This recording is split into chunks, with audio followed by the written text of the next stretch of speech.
Well done. Thanks. Civil Dusk. It's one of it's a hemisphere in its own way, isn't it? Maybe. Well, it's one part of the whole. Yeah, it is. Half of the whole. It is. Actually, going in to start recording the second instalment next week. Yeah. So, yeah, I'm really surprised actually. I thought Paul Kelly would win that, or I was kind of hoping Robert Forster would win that award, to be honest. Because I don't know. Do you know if the Go-Betweens or Robert have ever won one? Look, I don't think they have. That's to be your honest. Yeah. Well, it's not my job. My job's to know stuff. I just got Sarah Glasgow's album incorrectly, wrong. Look, I guess a lot of people were wondering, what happened between the end of Powderfinger and sort of now for you, because you have released some music, but what have you been doing? Yeah, I released a record that nobody listened to. Oh, don't be like that. Come on. Come on, Bernard. Don't be like that. All right, that's okay. No, I listened to it. I liked it. Yeah, so I made Departures in 2013. Had a bit of time off. Went to Madrid with my family. And, made Departures, wrote it over there, made it in LA, and then came home and did a bit of touring for that, and then went back to Madrid and wrote this one. Tell us about your little studio there with Nick. Nick is somebody who really crafted so much of what Powderfinger did, and you've worked so closely with him in the recordings that you've done in the past. But this is a very, I get the sense it's a really intimate, well, I was going to say affair, but a really intimate it's an interesting take. Working relationship that you have with him. Yeah, it is. I mean, we're friends and mates. I would love him to be here to be part of this actually, because we've made 7 records together, 6 or 7. Maybe the next one is 7. But it came about very naturally. He was living in Byron Bay. He was working at 301, and 301 was kind of due to close up there, and I had a whole lot of recording gear, and he's obviously got a whole lot because he's a producer. And I'd already asked him to make my next record anyway, and we just said, okay, let's put a studio together. And then we sort of investigated the idea a bit, and it seemed like a really good idea. Yeah, and it obviously is. Well, yeah, it seems to be so far. But it's also, I think, the way that we went about the studio is a room, it's a pool room.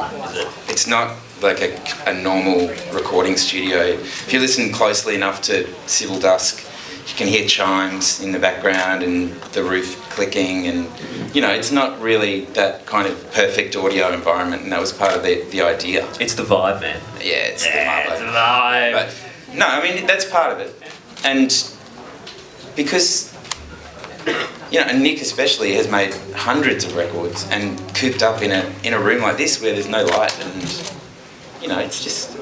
it's not that much fun. Man, being in that environment, so we've got it's just a room with a whole lot of windows, and it kind of sounds good. It sounds beautiful, actually. Do we have any questions for Bernard this evening? Yeah, the question, yes. Hi, I'm Cassie from Roadside Music. Hi. Bernard. Thank you.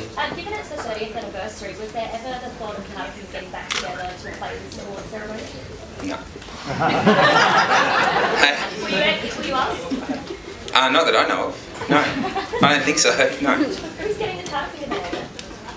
Who's getting the what? Who's receiving the Powderfinger mail if you're not? Maybe Hoggy. Yeah, we'll have to ask Hoggy.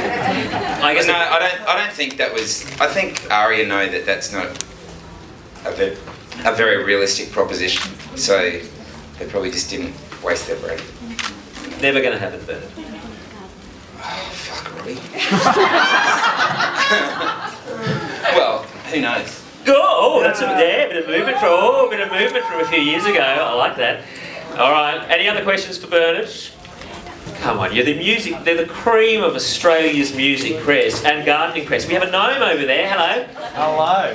Hello. How are you? Oh, pretty well. How are you? Now, I'm here with Dirkgirl, and we've got a double whammy for you, Bernard, but I'll always default to Dirkgirl first. Oh, you're a very polite gnome. I was wondering, you have kids, yeah? Is that right? Yeah. And how important do you think music is when it comes to crafting the future of our planet? I think it's extraordinarily important, actually, because I think the thing about music that isn't widely acknowledged in this sort of society that we have, which is, you know, about profits and whatever else, is that it's the language that everybody understands. It really is. I mean, that's the incredible thing about music. It's why I make it, because it actually has a physical impact on me. It makes me feel something physically as well as mentally, you know. So I couldn't stress the level of importance that I place on music in society. And I think also it's a great tool for education as well, and communication. I mean, that's another reason that I do it, is because you actually communicate ideas directly to people.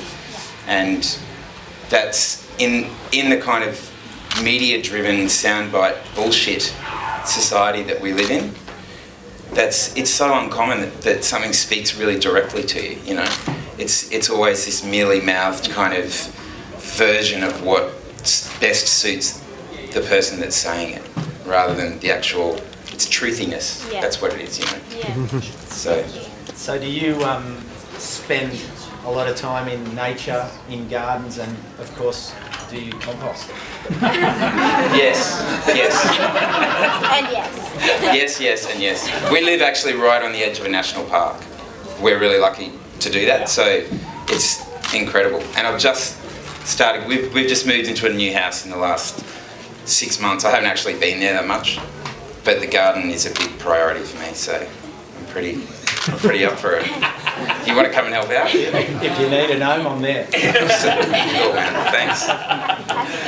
All right, one more question down the front here.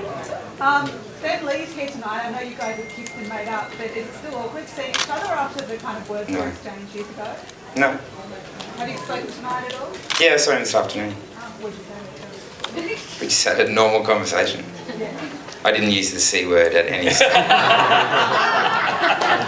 Did you use the compost word? Yeah, maybe that's what I was referring to. Yeah, exactly.